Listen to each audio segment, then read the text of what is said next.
అందరికీ నమస్కారం. తన్వి చెప్పే కథలకు స్వాగతం. ఈరోజే మొదటిసారిగా మా ఛానల్ చూస్తున్నట్లయితే ప్లీజ్ లైక్ చేయండి, షేర్ చేయండి, సబ్స్క్రైబ్ చేసి మమ్మల్ని సపోర్ట్ చేయండి. ఈరోజే ఆశ్వయుజ శుద్ధ పంచమి. ఈరోజు దుర్గమ్మను శ్రీ మహాచండీదేవి రూపంలో అలంకరణ చేస్తారు. శ్రీ మహాచండీదేవి శ్రీ ఆదిశక్తి యొక్క అవతారాల్లో ఒకటి. ముఖ్యంగా దేవీ మహత్య సందర్భంలో దేవిని చండీ మార్గమని కూడా పిలుస్తారు.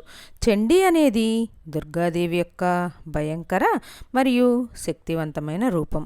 మరి ఎంతో పవిత్రమైన విశేషమైన ఈరోజు ఈ కథను విన్నా, చదివినా, చెప్పినా, వినిపించినా సకల శుభాలు కలుగుతాయి, కోటి జన్మల పుణ్యం లభిస్తుంది.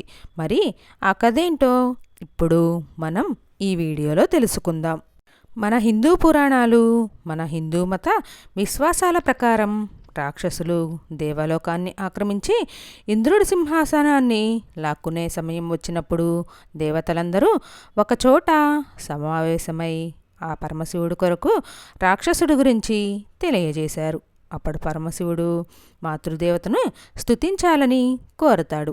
అప్పుడు దేవతలందరూ మాతృదేవతను ఆరాధిస్తారు. ఆ భగవతి అనుగ్రహం తల్లి సరస్వతి, లక్ష్మీ మహంకాళి, చండీ రూపాలు ధరించి రాక్షసుల్ని సంహరిస్తుంది. చండీదేవికి కాత్యాయిని, కౌశికి, అష్టాదశ భుజ, మహాలక్ష్మి, మహిషాసురమర్దిని, చండిక, దుర్గా, అంబిక మొదలైన అనేక పేర్లు ఉన్నాయి. మార్కండేయ పురాణంలో ఆమె గుణగణాలు 700 శ్లోకాల్లో వివరించబడ్డాయి. దేవీ భాగవతం, అలాగే ప్రసిద్ధ సప్తసతి ఉన్న మార్కండేయ పురాణం చండీ ఆరాధనకు ఆధారం. ఆమె మధు మరియు కైటభ, చండ మరియు ముండ, దుర్మ్రలోచన, రక్తబీజ, శుంభ మరియు నిశుంభ, మహిషాసుర మొదలైన అనేక రాక్షసులతో పోరాడి వాళ్ళని చంపింది. దేవీ మహత్యంలో దుర్గాదేవిని చండిగా పేర్కొంటారు. దేవీ భాగవతంలోని ఒక విశేషమైన కథను ఇప్పుడు తెలుసుకుందాం. కొన్నాళ్ల కిందట అయోధ్యలో సుశీరుడు అనే వైశ్యుడు ఆగర్భదరిద్రంతో బాధపడుతూ ఉండేవాడు.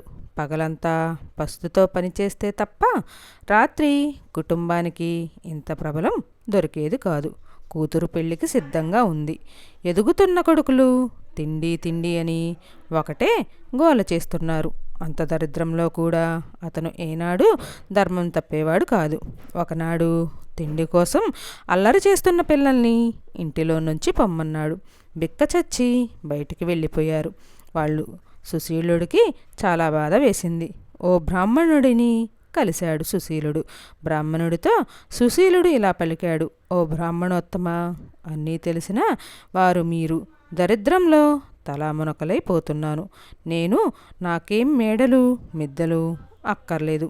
నా కుటుంబానికి ఇంత కూడు గుడ్డ ఉంటే చాలు. దానమో, ధర్మమో, జపమో, తపమో, వ్రతమో, మంత్రం ఏదైనా ఏదో ఒకదాని ద్వారా నన్ను రక్షించండి అని మొరపెట్టుకున్నాడు. అప్పుడు బ్రాహ్మణుడు ఇలా పలికాడు: సుశీల, నవరాత్రి వ్రతాన్ని చెయ్యవయ్యా. సమస్త దరిద్రాలు తొలగిపోయి అనంత సౌఖ్యం లభిస్తుంది. ఆ పరాంబకి ప్రీతిదాయకమైన వ్రతం అది. రాజ్యం పోగొట్టుకొని రమణకి దూరమై నానాలు కష్టపడ్డ రాముడు కూడా కిష్కింధలో ఉన్నప్పుడు ఈ వ్రతాన్ని చేసి నిలదొక్కుకోగలిగాడు. నా మాట విని నువ్వు కూడా ఆ వ్రతాన్ని చెయ్యి అని హితవు చెప్పాడు బ్రాహ్మణుడు. విప్రవాక్యం శిరోధార్యంగా స్వీకరించి ఆయన దగ్గరే మాయాబీజ మంత్రాన్ని ఉపదేశం పొంది నవరాత్రి వ్రతాన్ని ఆచరించాడు సుశీలుడు. ఆ మంత్రాన్ని 9 ఏళ్ళు జపించాడు. అనంతరం మహా అష్టమి నాడు అర్ధరాత్రి అంబ అతనికి దర్శనం ఇచ్చింది. దరిద్రదురుడై ఎనలేని సౌఖ్యాలు పొందాడు సుశీలుడు. ఇంతకన్నా ఇంకేం రుజువు కావాలి అని దేవీ మహాత్యాన్ని వ్యాసుడు జనమేజయుడికి వివరించి చెప్పాడు. రామాయణంలో సీతను రావణుడు అపహరించి లంకలో దాచినప్పుడు రాముడు సీతని వెతుకుతూ ఆమెనే తలుచుకుంటూ తమ్ముడైన లక్ష్మణుడితో ప్రవర్తన పర్వతం మీద గడపసాగాడు. ఒకనాడు రాముడు తన జీవితం ఇలా అయిపోయిందేమిటి అని ఎంతో బాధపడ్డాడు. లక్ష్మణుడు ఓదార్చాడు.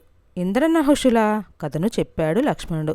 అదే సమయంలో నారదుడు వచ్చాడు. నువ్వేం దిగులు పడకు రామా, అసలు నువ్వు పుట్టిందే ఆ రావణుణ్ణి చంపడానికి, మర్చిపోయావా? అదీ కాక సీత రావణుడి పాలిట మృత్యువే. వెనుకటి జన్మలో సీత ఒక మునికన్య. అడవిలో తపస్సు చేసుకుంటే రావణుడు చూసి మోహించాడు. ఆమె తిరస్కరించింది. అతను ఆమె జుట్టు పట్టుకున్నాడు. అప్పుడు ఆ మునికన్య ఇలా పలికింది, ఒరే మూర్ఖుడా, వచ్చే జన్మలో అయ్యో నిజంగా పుట్టి నీ మృత్యువుకి కారకురాలవుతాను అని శపించింది ఆ మునికన్యే. ఈ జన్మకిలా సీతగా ఆవిర్భవించింది. చేజేతుల మృత్యుని ఎత్తుకెళ్ళి లంకలో పెట్టుకున్నారా రావణాసుడు. వాడు చావడం ఖాయం. సీత లంకలో ఉంది, అస్తమాను నిన్నే తలుచుకుంటుంది. దేవేంద్రుడు ఆమెకు కామధేను పాలు పంపాడు. అందుచేత ఆమెకు ఆకలి దప్పికలు ఉండవు. ఆమె ఆరోగ్యానికి ఏమీ భంగం లేదు. స్వయంగా నేనే సూచొచ్చాను కదా. సంహారార్థం ఒక ఉపాయం చెబుతాను. నువ్వు నవరాత్రి వ్రతం చెయ్యి. అశ్వయుజ మాసంలో శ్రద్ధగా 9 నవరాత్రులు ఉపవాసం, దేవీ పూజ, జపము, హోమం చేస్తే కోరికలన్నీ సిద్ధిస్తాయి. దేవికి పశుబలి సమర్పించాలి. దరాంశం హవనం చేయాలి. దశాంశ జపం చేయాలి. దానితో సంపూర్ణమైన శక్తి కలుగుతుంది. తన భార్యను చంద్రుడు లేపుకుపోయినప్పుడు బృహస్పతి ఈ వ్రతమే చేసి భార్యను తిరిగి పొందాడు. వృత్తాసురుని చంపేందుకు దేవేంద్రుడు త్రిపుర సంహారమప్పుడు ఈశ్వరుడు ఈ వ్రతాన్నే అనుష్ఠించి విజయాన్ని సాధించారు. ఎవరి దేవి ఏమిటా పేరు, ఆమె ప్రభావం ఎటువంటిది అని అడిగాడు రాముడు. నారదుడు ఇలా చెప్పడం మొదలుపెట్టాడు. ఆ దేవి సనాతని ఆద్య, నిత్య బ్రహ్మాది దేవతలకు సకల జీవులకు ఆమె మూల కారణం. ఆవిడ శక్తి లేనిదే పీబెలాకాది బ్రహ్మపర్యత్యం ఎవరూ కదలలేరు.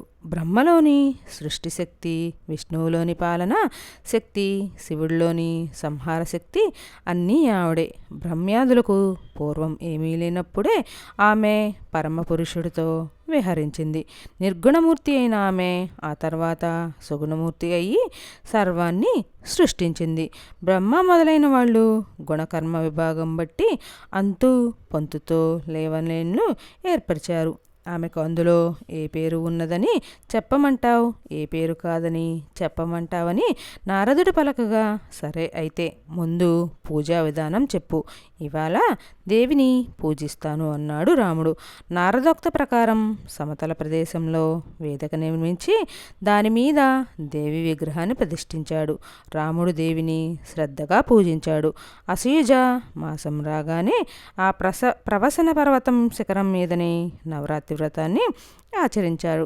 మహాష్టమి నాడి రాత్రి సింహం మీద కూర్చొని రాముడికి దర్శనమిచ్చింది భగవతి.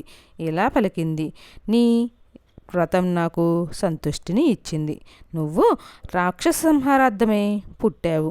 నీకు ఇది కొత్త కాదు. పూర్వం మత్స్యావతారం ధరించి రాక్షసవధ చేసి వేదాల్ని ఉద్ధరించావు. కూర్మావతారంలో మందరాన్ని మోసి సముద్రాన్ని చిలికించి దేవతలకి అమృతాన్ని సమకూర్చావు. వరాహావతారం దాల్చి భూమిని కోరలతో ఎత్తి పట్టావు. నరహరివై హిరణ్యకశిపుణ్ణి ప్రహ్లాదుని రక్షించావు. వామనుడివై బలిని పాతాళానికి తొక్కావు. పరశురాముడివై క్షత్రియుణ్ణి ఏరి అవతల పారేసి భూమండలం మొత్తం బ్రాహ్మణులకే పట్టం కట్టింది నువ్వే. రావణ సంహారార్థం ఇప్పుడు ఇలా దాశరథిగా పుట్టావు. దేవతాంశాలతో పుట్టిన వారనులంతా నీకు సహకరిస్తారు. నీ తమ్ముడు లక్ష్మణుడు ఆదిశేషుడు అంశతో పుట్టాడు. అతను ఇంద్రజిత్తుని అంతం చేస్తాడు. నేను చెప్పిందంతా జరిగి తీరుతుంది. వసంత ఋతువులో కూడా నా పూజ జరిపించు. తద్వారా రావణ్ణి చంపగలుగుతావు. 11,000 సంవత్సరాలు రాజ్యం ఏలుతావు. తర్వాత స్వర్గాన్ని చేరుకుంటావు అని చెప్పి మాయమైంది దేవి. ఆశ్వయుజ శుక్ల దశమి నాడు వ్రతం పూర్తయింది. ఆ రోజే లంక మీదకి యుద్ధానికి బయలుదేరాడు రాముడు. లక్ష్మణ సుగ్రీవులతో అసంఖ్యాక వానర భల్లూకసేనతో దక్షిణ సముద్రం తీరం చేరాడు. భగవత్శక్తి దయతో సముద్రం మీద వారధి కట్టాడు. లంకలో అడుగుపెట్టాడు. రావణుణ్ణి కొట్టాడు. సీతని చేపెట్టాడు. అతని కీర్తి లోకవిఖ్యాతమైంది అని దేవీ భాగవతంలోని ఈ విశిష్టమైన కథను వ్యాసుడు జలమేజయుడికి తెలియజేశాడు.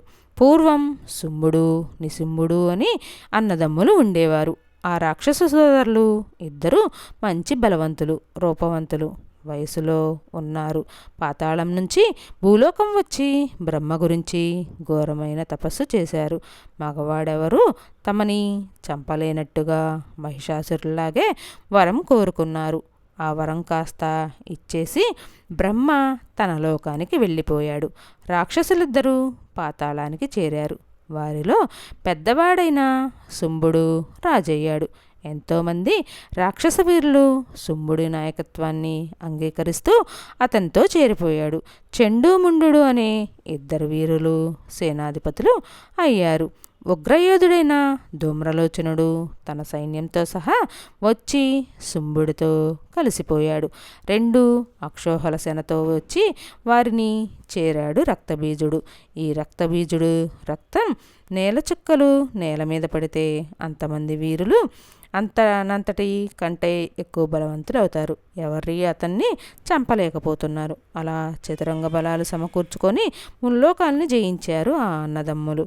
సర్వ సింహాసనంపై కూర్చొని శుంభుడు 1000 ఏళ్ళు ఏలాడు. శుంభ నిశుంభుల దెబ్బకి రాజ్యదేవతలు గురువైన బృహస్పతిని శరణు వేడారు. అప్పుడు బృహస్పతి దేవతలంతా కలిసి హిమాలయాలకు వెళ్ళి భగవతిని స్మరిద్దామని అనుకుని హిమాలయాలు చేరుకున్నారు. భువనేశ్వరిని ప్రార్థించారు. అమ్మ, శుంభానిశుంభుల దెబ్బ తట్టుకోలేకుండా ఉన్నాము. మగపురుగుడెవడు వారిని చంపకుండా వరం పొంది ఉన్నారు. వాళ్ళు రక్తబీజ, ధూమ్రలోచనాది క్లిష్టవీరులు, చండ్రుడు ముండు అనే ప్రచండులైన సేనాధిపతులతో మమ్మల్ని లోకాన్ని పీడిస్తున్నారు. వాళ్ళు నీ పాదాలని నమ్ముకున్నాం, నువ్వే కాపాడాలి అని మొరపెట్టుకున్నారు దేవతలు. తక్షణమే ఆ తల్లి తనలో నుంచి మరో అంబికను సృష్టించింది. ఆమె పేరే కౌశికి. నల్లగా ఉండడం వల్ల ఆమెను కౌశికి అని అనేవారు.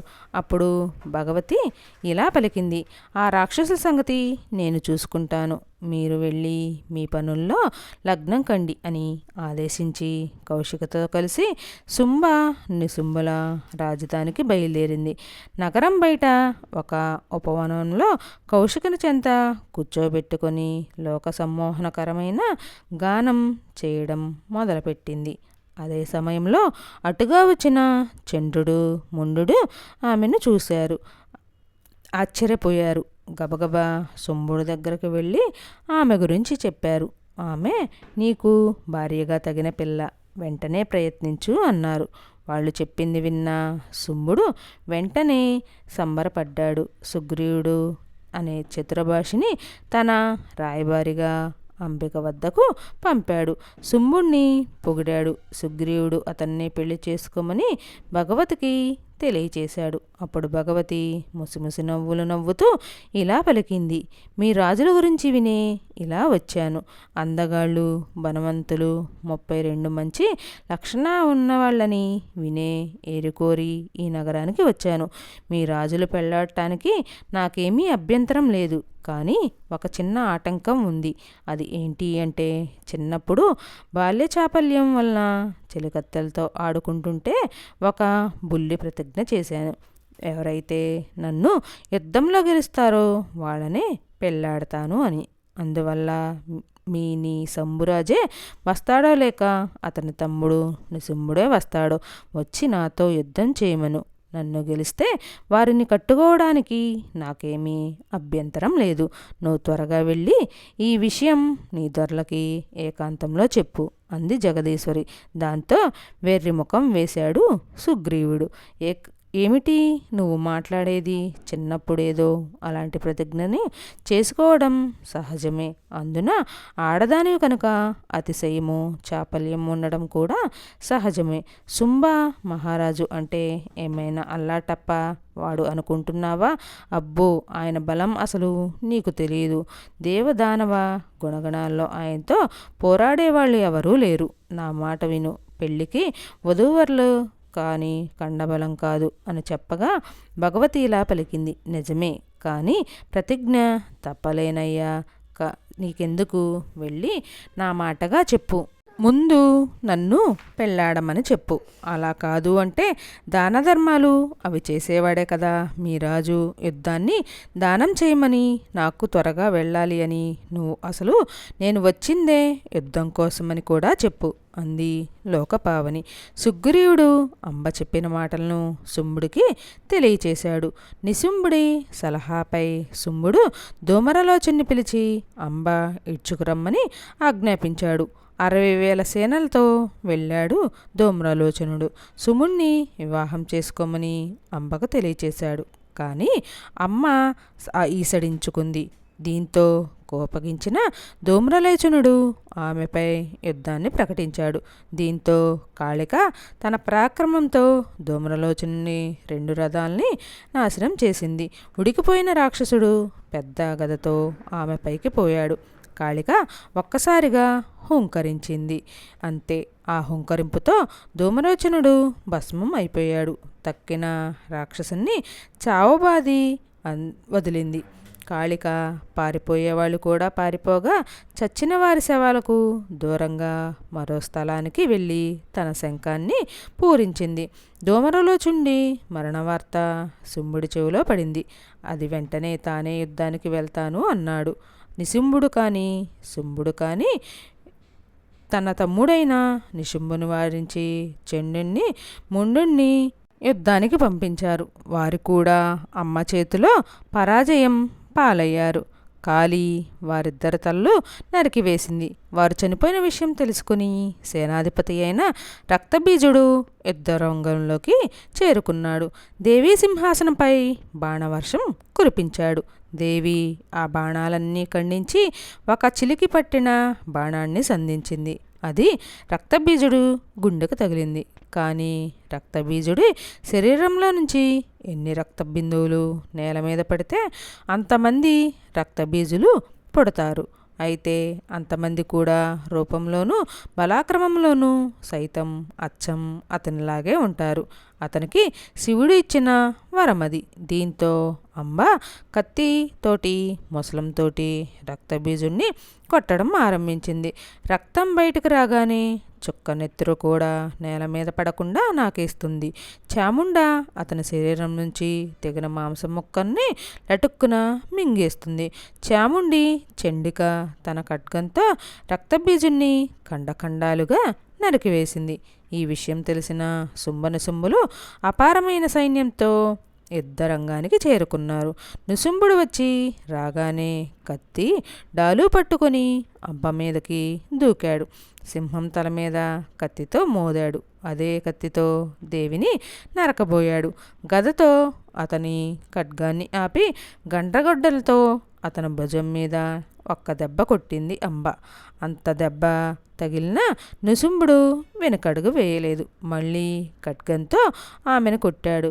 వెంటనే అంబ కత్తి తీసుకొని అతని తలపైకి వేసింది. వెంటనే నిశుంభుడు చనిపోయాడు. దీంతో శుంభుడు బగబగలాడిపోయాడు. జగదంబ శుంభుడు ముందుకు వచ్చి నిల్చుంది. జగదేక సౌందర్యంతో వెలిగిపోతున్న ఆమెను చూడగానే శుంభుడిలో కామం పరవళ్ళు తొక్కింది. అతి కష్టం మీద కామాన్ని దాచుకున్నాడు. మెల్లగా పెదవి విప్పాడు. నువ్వేమనుకుంటున్నావు? అంబికవి, ఈ కాలకాలి, ఈ చాముండా నీ మంత్రులు అనుకుంటా. ఈ కర్కశ కంటగల శివదూతి నిన్ను లాలిస్తుందేమో. భయంకరమైన ఈ సింహమైన నీ వాహనం. వీణానాదం చేయాల్సిన దానివి విఫలమైన ఘంటానాదం చేస్తున్నావు. నీ రూప యవ్వనాలకు ఇది తగదు. నీలాంటి సుకుమారి మీద బాణం వేయబుద్ధి కావడం లేదు అన్నాడు శుంభుడు. ఆ మాటలు విన్న అంబ కాలకాలికను శుంభుడి మీదకి పంపింది. వెంటనే కాళిక తన ఖడ్గంతో శుంభుడు యొక్క అన్ని అవయవాలను నరికివేసింది. తల కస్సును తెగిపోయింది. గిలగిల్లాడుతూ మొండెం నేల మీద పడింది. శుంభుడి ప్రాణం పోయింది. దేవతలు దుంబుదులు మోగాయి. అప్సరసుల నాట్యం సాగింది. గంధర్వుల గానంతో లోకం పరవశించింది. వేదాలు అంబకు సాగిలపడి మొక్కాయి. ఆకాశం నుంచి పూలవాన కురిసింది. శుంభుడి మరణంతో తక్కిన రాక్షసులు ఆయుధాలు పడేసి అంబకు మొక్కి పారిపోయారు అంటూ శుంభనిశుంభుల కథను జనమేజయుడికి వివరించి చెప్పాడు వ్యాసుడు. జనమేజయ, అతి పుణ్యప్రదమైన ఈ జగదంబ కథను వింటే చాలు, అన్ని కోరికలు సిద్ధిస్తాయి, శత్రువులు నశిస్తారు, చివర్లో ముక్తి లభిస్తుంది అన్నాడు వ్యాసుడు. ఈరోజు ఎరుపు రంగు చీరలో అమ్మవారు మనకు దర్శనమిస్తారు. అమ్మవారికి సమర్పించవలసిన నైవేద్యం పులిహోర. ఈరోజు ఈ మంత్రాన్ని తప్పనిసరిగా జపించాలి. ఆ మంత్రం ఏమిటంటే ఓం హ్రీం శ్రీం క్లీం మహాచండికాయ నమః. ఓం హ్రీం శ్రీం క్లీం మహాచండికాయ నమః. ఈ మంత్రాన్ని జపిస్తే అమ్మ అనుగ్రహం తప్పనిసరిగా మీకు కలుగుతుంది.